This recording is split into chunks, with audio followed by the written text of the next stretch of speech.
Sempre que nós assistimos algum filme de super-herói, principalmente quando estamos falando dos filmes da Marvel, depois de tantos anos e produções que chegaram ao cinema, é notório que muitas delas tiveram influência ou foram feitas com o primeiro filme do Homem-Aranha de 2002 em mente. Ele é frequentemente lembrado como uma das bases que sustentam todo esse segmento da indústria cinematográfica. Não é de se estranhar que muita gente toma ele como referência na hora de comparar com a história de origem de um super-herói em um filme. No entanto, para o longa-metragem que apresentou o Cabeça de Teia para o público dos cinemas ser produzido, levou um certo tempo. Muito antes de 2002, o ano de sua estreia, a Marvel já tinha planos de produzir filmes de seus personagens nos anos 70. E depois de testemunharem o sucesso que foi o filme do Superman, o maior personagem da sua principal concorrente, foi aí que viram a oportunidade de finalmente adaptar o Homem-Aranha para as telonas. Eu me chamo Domingos e sejam todos muito bem-vindos ao Coleção de Ideias. A ideia de um filme do Homem-Aranha passou pelas mãos de várias pessoas até finalmente começar a ser produzido. Portanto, um monte de versões do roteiro chegaram a ser escritas, com algumas se distanciando bastante do conceito original dos quadrinhos, descaracterizando totalmente aquilo que era conhecido das HQs, algo que eu já vou falar daqui a pouquinho, mas antes eu tenho que dizer que para o filme do Homem-Aranha sequer ser cogitado para a produção, o projeto sofreu influências do primeiro filme do Superman, que foi um sucesso indiscutível, porém ele também foi impactado com os resultados das sequências do filme do Superman, especialmente do 3 e do 4, que não foram lá grandes filmes e que também não chegaram a ter o mesmo sucesso que os dois primeiros filmes do Superman tiveram. Então, o filme do Cabeça de Teia tropeçava desde o início dos anos 80, conforme os filmes do Superman estreavam e eram bem sucedidos ou não. No entanto, isso não impediu nem um pouco dos direitos de produção do filme do Aranha passarem de empresa para empresa, e a primeira delas a adquirir os direitos foi a Orion Pictures, a primeira produtora que começou a desenvolver o filme nas mãos de Roger Corman. E muito provavelmente você já deve ter ouvido o nome desse cara, principalmente no que se refere a filmes de super-heróis. Não sabe quem ele é?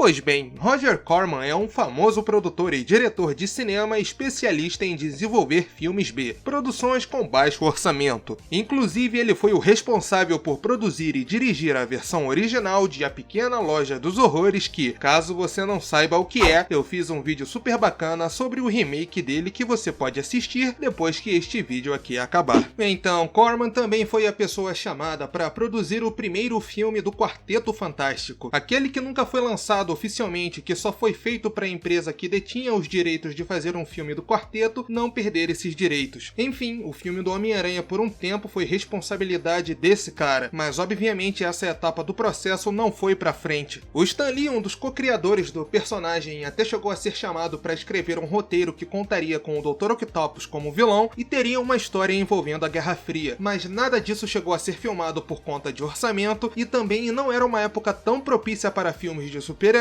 uma vez que o terceiro filme do Superman foi um fracasso. Se estiver gostando do vídeo, peço que deixe seu like aqui porque isso nos ajuda muito. Mesmo com todos os motivos do mundo para alguém não querer tocar mais num projeto como um filme do Homem-Aranha, ainda tinha gente interessada que via potencial numa produção desse tipo, e foi aí que em 1985, mais uma vez, os direitos de produção do filme do Teioso foram vendidos para outra empresa, a The Cannon Group, e dessa vez o negócio fica doido de verdade, porque a versão do filme que iria ser feita aqui se distancia muito do Homem-Aranha que a gente conhece. Não vou dizer que a versão seria ruim só porque seria muito diferente do conceito do rapaz que é picado por uma aranha geneticamente modificada e depois ganha poderes de aracnídeo, mas convenhamos que o filme seria qualquer outra coisa menos Homem-Aranha e só utilizariam o nome do personagem pela fama que ele carrega. Nessa versão da The Cannon Group, o roteiro consistia numa história em que teríamos o Homem-Aranha como uma espécie de mutante, o qual seria um humano que seria usado como cobaia de um cientista que o transformaria numa tarântula. O conceito desse filme seria direcionado para o terror, o que nos faz pensar que, de fato, somente o nome do personagem seria utilizado como chamariz para o filme, e fica até difícil imaginar de que maneira alguma criança se interessaria por essa história e com qual público eles estavam em mente para cogitar essa versão, já que o Homem-Aranha é um personagem mais voltado para o público infantil, e naquela época o público adulto talvez não conseguisse ser suficiente para dar a bilheteria necessária para pelo menos cobrir os custos de produção, ainda mais de um filme com esse nome. Por motivos óbvios, essa visão para o filme não foi pra frente, porque o próprio Stan Lee teria odiado essa abordagem para o personagem, e com razão, e solicitou que um novo roteiro fosse escrito para que dessa vez os roteiristas tivessem um pouco mais de bom senso na hora de escrever e que a história fosse mais fiel ao conceito do material original. Será que um filme com essas ideias daria certo hoje em dia? Me digam aí nos comentários o que vocês acham dessa abordagem. Será que as pessoas iriam entender ou tudo ficaria descaracterizado ao ponto de nem associarem essa versão ao Homem-Aranha clássico? Pessoalmente, eu acho que existe sim espaço para um enredo desse tipo, afinal o Aranhaverso está aí para essas coisas, não é mesmo? O desenvolvimento do filme ainda percorreria um longo caminho até ele ser concluído e lançado. Após a versão em que o Peter Parker se transformaria numa tarântula, outros roteiros foram pensados e outros criadores foram cogitados para produzir e dirigir o filme. Inclusive, lá pro final dos anos 80, quando os direitos para cinema do filme estavam em posse da Carolco Pictures, o James Cameron foi chamado para escrever e dirigir o live action. Cameron já havia se provado como um dos grandes nomes de Hollywood no que se refere a filmes que fazem uma boa mistura de ação com ficção científica, pois ele havia dirigido os aclamados O Exterminador do Futuro e Aliens, O Resgate. No entanto, quem conhece esses dois filmes do diretor que eu acabei de citar, sabe que eles estão longe de serem produções voltadas para crianças. Nem mesmo para se assistir em família eles são adequados devido às suas altas doses de violência, e a visão que Cameron queria empregar na sua versão de Homem-Aranha se aproximava daquilo com que ele já tinha trabalhado antes, mas dessa vez não dá para dizer que o desenvolvimento do filme não estava progredindo, porque apesar do James Cameron querer levar o Homem-Aranha para um caminho mais sombrio, tratando de temas mais densos e com cenas que não seriam tão apropriadas assim para um público mais amplo, a sua versão do roteiro jamais foi filmada. Porém, algumas ideias vindas do James Cameron sobreviveram na versão que foi feita sob a direção de Sam Raimi, que viria a se tornar o diretor da primeira trilogia de filmes do Homem-Aranha. Como é o caso da substituição dos lançadores de teia artificial inventados por Peter Parker pelas teias orgânicas que saem diretamente dos pulsos do herói como uma das consequências da mordida da aranha radioativa, o que pra mim sempre fez muito mais sentido e pelo visto pro James Cameron e pro Sam Raimi também. Sério, eu acho muito mais aceitável lançar teia diretamente do corpo, já que ter agilidade, resistência e capacidade de escalar paredes também vieram no pacote por ter sido mordido por uma aranha do que o Peter ter ganhado todas essas habilidades, mas por algum motivo ele não consegue produzir sua própria teia com seu corpo e por isso precisaria inventar uma engenhoca e fazer teia artificial. Tudo isso mesmo sendo um garoto pobre do Queens que, sei lá, poderia usar essas invenções para ganhar dinheiro ao invés de usar no seu traje de super-herói. Eu sei que essa é uma das reclamações mais comuns dos fãs dos quadrinhos do Aranha e, sendo sincero, eu acho que ela não tem cabimento. Porém, eu não sou o único fã de Homem-Aranha do mundo e não existe problema nenhum em algumas pessoas ainda preferirem os lançadores de teia mecânicos. Me diz aí nos comentários qual é a melhor maneira do Homem-Aranha lançar suas teias para ficar se balançando em Nova York. Se é com as teias artificiais que ele fabrica ou com as teias orgânicas que o seu próprio corpo produz como parte de seus poderes. Se você estiver gostando do vídeo, caso queira nos ajudar ainda mais, está passando a chave Pix e o QR Code na sua tela agora mesmo. Mas se você não puder, sua inscrição também é muito valiosa pra gente.